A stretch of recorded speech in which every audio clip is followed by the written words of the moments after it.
Okay, so today we're going to have a look at the second part of the poem My Last Duchess, where you kind of see where this kind of sinister level of control that the Duke wants to have over his wife starts to manifest itself in our understanding of his actions. So, what we're going to do today is we're going to explain the Duke's fractured mental state, and by fractured I mean cracked, and in the sense that he might be starting to crack up and there might be some kind of descent into madness or a revelation of his madness, or even the fact that he might be slightly psychopathic. And I think that's quite an interesting development here, is because we kind of see his facade, we see his outward presentation in that first part of the poem, but in this part of the poem we kind of see that crack a little bit, and we see the truth shine through, in the same way that we know that Browning uses this poem's monologue form to explore different people's ideas or different personas, and he explores the Duke's persona. Here we get this idea that he is very much revealing the inner workings of the Duke here. So Browning is revealing the insides, the internal, the interior thoughts of the Duke, so that we can see what misogyny and misogynistic men maybe are really like inside sometimes. So we're going to explore his fractured mental state as he describes how I gave commands, then all smiles stopped, and the contrast with his cold desire for her taming. So in order to do that really well, we're going to use the words that we have taught you already, and we're going to bring them up and reuse them. So egotistic and subjugate we've got today, and we know that we could say that he subjugates his wife in terms of the way that he treats her, and the way that he turns her into a picture. She's completely subjugated in that sense. Then we've got the word manifestation, submissive misogyny, objectification, consumed dogmatic, and tyranny. So those are some of the words that we are going to be using, that we're going to get some real kind of meat out of today when talking about the Duke.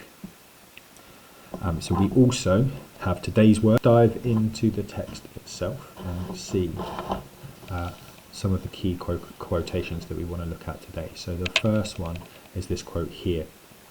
The Duke is extremely angry with this idea that his wife is not faithful to him, that she has possibly been cheating on him. And we see in the last one this idea of his sexual jealousy, as represented by this obsession with the imagery of cherries, and this white stallion that she rode on. So we have this sexual jealousy, and this imagery of the cherries is a manifestation of that.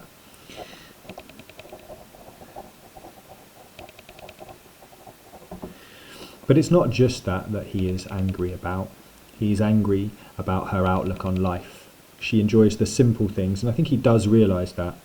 And she feels as if she ranked my gift, this gift here, of a 900 years old name, the name Ferrara, with anybody's gift, in that case the gift of the cherries. So the wife puts those things, or sees those things, as equal, or rather he hates to think that his wife sees those things as equal.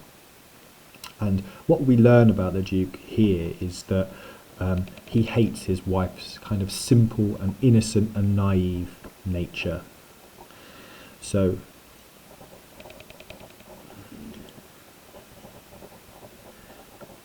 she seemed quite naive and innocent in ranking any gift as much as the name. Or actually what we realise is that she doesn't seem to be that bothered about those kind of things. She is not, the wife is not superficial. But what we can see is that the Duke is.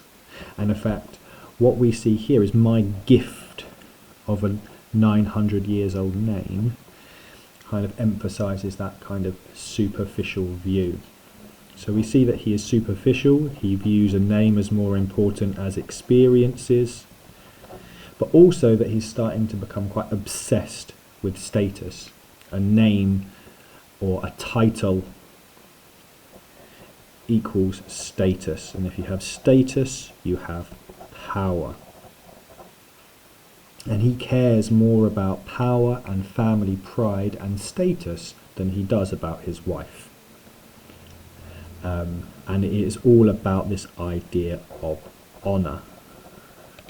Honouring his family rather than living people. And he seems a bit ridiculous here. He seems to be consumed with rage and consumed with hate. And rage at his wife, and his wife's almost the fact that she seems simple to him. And as you see here, we get a sense of this obsession with the pronoun my, is that he's really egotistic. My gift, my name, rather than anything else. And he almost seems like a small child. He seems quite childish here, and he seems quite ridiculous.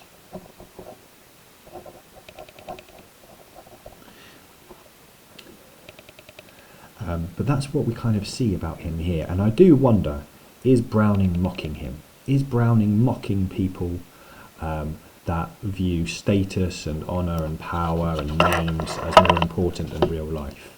I think he probably is.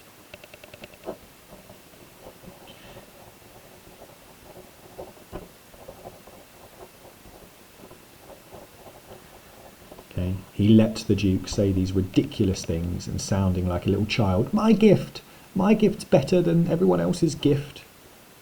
Which we'll correct on there, it's not a gift. Okay, showing how superficial he is. He mocks the Duke for being obsessed with status and for being superficial.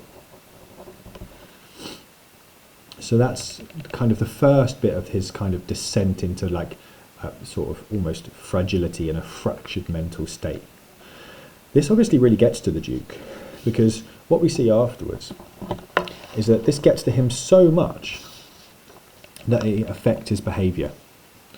So this, so jealousy here, jealousy fractures mental state, and it starts to pull it apart. And he starts to lose it a little bit, and he starts to reveal a bit too much about himself. And what he does really start to reveal is this fact that his jealousy kind of overwhelms him. He is really frustrated that his wife will smile at other people. That she would smile at him, but she would smile at anybody else. And actually, what he then says is that this grew, this frustration, this hatred grew, and so he gave commands, and all smiles stopped. So this phrase here, I gave commands, is quite interesting, right? Because it shows that, number one, he's very much in charge. So he's the patriarch here. He's the boss. But also that he desires to stop her smiling. He doesn't want her to smile. And that here, this kind of command he starts to become more like a tyrant. And we see that what he really wants to do is to be in control and to subjugate his wife, to stop her from smiling. And then what happens when he gives commands? Does he tell his wife to behave? Is it to do with making her be obedient? Or is it something more sinister? And what we get is this possibility that it is certainly something more sinister. In fact, it's quite ambiguous, because he then says he gave commands and all smiles stopped. So all of her smiling is then scratched out. Okay. And I think this is really interesting, this choice of the word all, because it seems very final. There will be no more smiles, ever. It's final and it's permanent. And we get this permanent sense that he has permanently subjugated her. And now he doesn't say explicitly how he does that. But we do know that if you permanently subjugate someone and you stop them from smiling forever, and we also know that she is dead, that he may have murdered her, or may have ordered her murder. So we get this sense that it's him. He has killed her. It's ambiguous, as in it's not clear, and it's secretive, but he's also kind of bragging about it, which kind of really shows his ego, like he's showing off.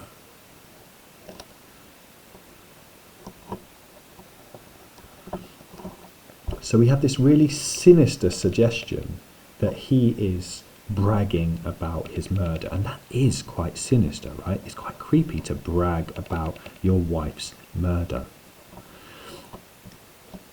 and to finally kill her just because you were jealous of a gift or two gifts. And it kind of shows us that he is completely obsessed with this idea of her infidelity, his sexual jealousy, and it has kind of taken over his life and kind of driven him to quite extreme actions. Now, as the poem closes, we get this last bit of imagery of the seahorse. Now, let's just remember and go back a step, is that he is talking to this messenger. He is organising for a new wife. And so he's bragging to this messenger about possibly having murdered his last Duchess, his last wife. And so does this serve as a warning? Okay. Does this serve as a warning? Is that what he's doing? Or is he bragging? Is he showing off? He then goes on to describe, because this poem is focused so much on art, he then focuses on his description of some more art. And it gets even creepier because the Duke moves from saying all smiles stopped altogether to inviting the messenger down for some dinner and showing him some extra art along the way. And we get to this last sort of quote that this idea that he draws our attention to is this statue of Neptune taming a seahorse. So this god taming a seahorse. And I wonder if the Duke sees himself as Neptune, as a god. In his mind, in his egotistical mind, does he see himself like that, taming a seahorse? And this piece of art, this statue, kind of reveals some things to us. If you tame something, you turn it from wild to tame, to controllable, to obedient. So we have this idea of freedom to submissive. And I wonder, even his art here shows that women are to be tamed and controlled. And these seahorses, is this a metaphor for women? And these seahorses are there to be enjoyed and looked at as delicate and beautiful and maybe otherworldly, but ultimately they are to be controlled and put on display for wealth and status. So it's something to be shown, something for the male gaze. So it's something for the male gaze and enjoyment. And in this sense, art kind of does this. Oh, in this sense, he's using art rather to do this. Art is a way of enjoying women, but it also is a symbol of controlling women as well and completely owning them, taming them as if they were wild animals to be controlled. And this seems to be what the Duke is getting at, that that's what women are for. But also, and this is the interesting thing, Browning seems to be critical of this. very much critical. The fact that the Duke is so ridiculous and so sinister tells us that Browning is definitely against people like the Duke.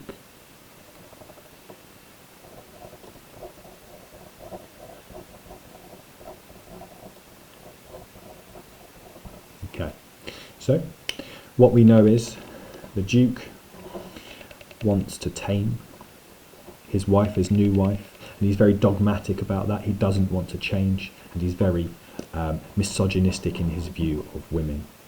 He wants them to be obedient and to be submissive, just like art, just like a creature or an animal.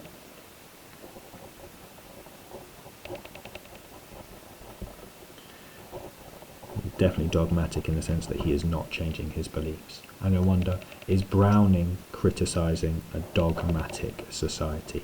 Is he criticising a society that will not change and will not give women equality?